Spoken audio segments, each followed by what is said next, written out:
The other evening, I had to give a talk, and my challenge was that I had to pick a subject that I didn't know a lot about, and I had to research it and then speak about it. So I did, and my topic was lions. Recently, I've been researching the white lions, which are found in Timbavati in South Africa. So I thought to myself, well, I'm going to research a bit more about lions more in general. And I felt compelled to reshare this talk that I did the other night, factual, with everyone else to bring about awareness because we need to know. So, with this being said, let me start with the facts. Lions will be extinct in Africa by 2050. If we keep going the way we're going, they will be non-existent. In our children's lifetime, they may never see a lion again. That's pretty scary. Since 1983 to 2014, there was a reduction in 42% in lion numbers. Why? Poaching. Poaching. 19 billion US dollars per year is earned off the illegal wildlife trade. This is the one that really blew me away though. Chinese medicine. Chinese medicine used to use the body parts of tigers. Now the numbers have been destroyed because of this Chinese medicine along with a lot of other reasons.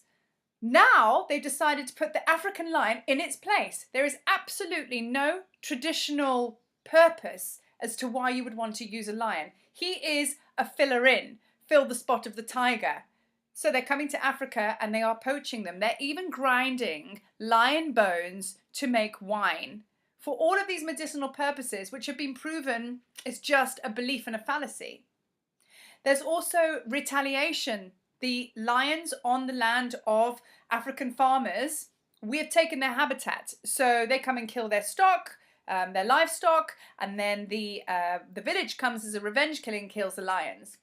The other one is trophy hunting. We all know what that is. Hunting, hiring somebody out like a hunter to take you to the spot to track an animal, to shoot it, to then put it on the wall. It's a thing. Apparently people do that for fun. I can think of lots of other things I can bring an adrenaline rush into my life other than taking the light of another four-legged. Then there is canned hunting. This is the dark side, the underbelly of Africa, as well as other countries. But I would say Africa and Canada are the biggest offenders. I'll use the word offenders, sorry, but I'm going to. Canned hunting, what is that? When animals are brought into a very small enclosure or a confined space, and they are very tame, so they're used to humans, sometimes drugged, so that the client who's come in internationally can get an easy kill. So they can easily shoot an animal and go, yeah, killed a lion, killed an elephant, whatever it might be. Canned hunting. It's a bit of a dark area. How do they do that? There's a process to this canned hunting, I may add. I'd like you to listen very carefully to this because I was quite shocked. I didn't know this next part. What they do is they take the animal cubs, they take the lions away from the mothers really early. And then they rent them out to safari parks and places like that. So you and I go along, oh, fluffy cub. Yeah, let's pay a few dollars and let's have our photo taken with these cute little animals because we're helping the cause by paying. So they're going to be looked after. Wrong. They're being used we're being used actually, so they become tame. They become used to humans. Then they get a bit older and then they are released into the Walking with Lions program, which I've nearly been on several of these myself. For some reason I didn't go, but they're there. This makes them even more tame. This gets me quite upset, makes them even more tame to a human. And then, third and final stop, the canned hunting camp, where they get sent to their horrible demise. I spoke about, on my talk the other night, I spoke about Cecil the Lion. Cecil the Lion for me was a very, very powerful animal being. Very, very powerful. He died. He was like the figurehead of Zimbabwe. Zimbabwe was so in love with this lion, as were so many people all over the world and around the area used to come and visit him because he was the ultimate king of his pride. He was 13 years old. He was very popular. He was the figurehead of Zimbabwe. I think I could easily say that.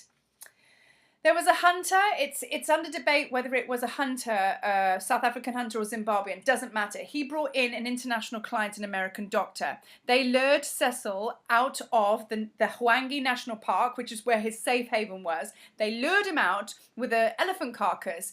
They got him into uncharted waters, as it were. They shot him with an arrow badly, injured him, and tracked him for 40 hours until they took his life. And then the doctor cut his head off and took photos with our beloved Cecil the Lion.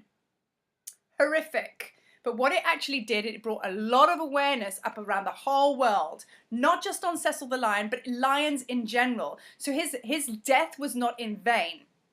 I would like to now bring some spiritual information to this now, which blows me away. Anyone that knows about the stars knows that on August the 8th, there is a portal called the Lion's Gate, which is to do with Sirius star, and it's very closely related to Leo, the zodiac sign. This animal passed away a few days prior to this portal opening, which was 26th of July. Cecil was killed middle to end of July. So he passed on during this time of the Lion's Gate, which is all about heart healing. So this is no coincidence that he gave his life. So the bigger picture could be that there was this big awareness that comes along with him passing. So that really quite beautifully passes the torch now down onto, or up rather, up to a lion, a white lion, who was called Mara. She was born in Timbavati in South Africa. Another lion to bring huge awareness and changes in the world. The Sangomas and the African culture, a lady in particular, Maria Koza, she prophesied, along with many others, that there would be a white lion born in the year 2000, and it was going to signify the change of humanity, the world. It was a white lion with pure white lion genes. They say, which is actually true, they say, she's pure Christ consciousness, pure Christ consciousness.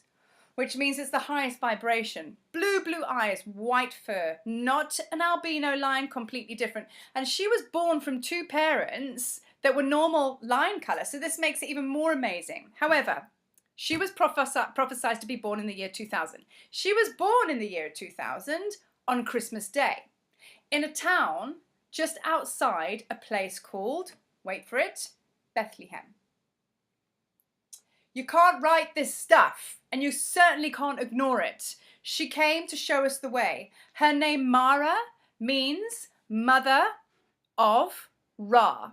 If anybody knows anything about Egypt, Ra is Horus, who is, keep with me here, Horus is the son or the child of the sun god. So it links over to Egypt. So what you get by me saying all of this is that it goes on to a much bigger picture, which is a whole nother talk and a whole nother blog post for me.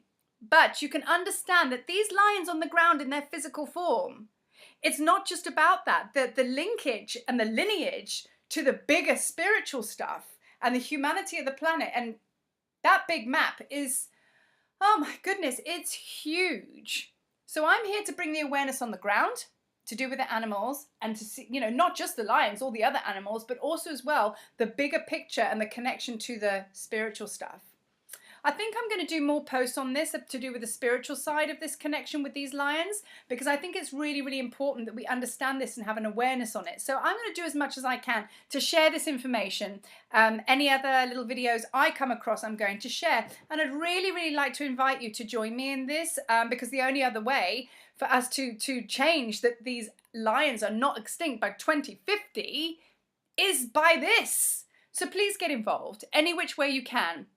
I'm going to put some names of some books that also for great reading by a lady called Linda Tucker, who has set her life out to save the white lions. Amazing books to read.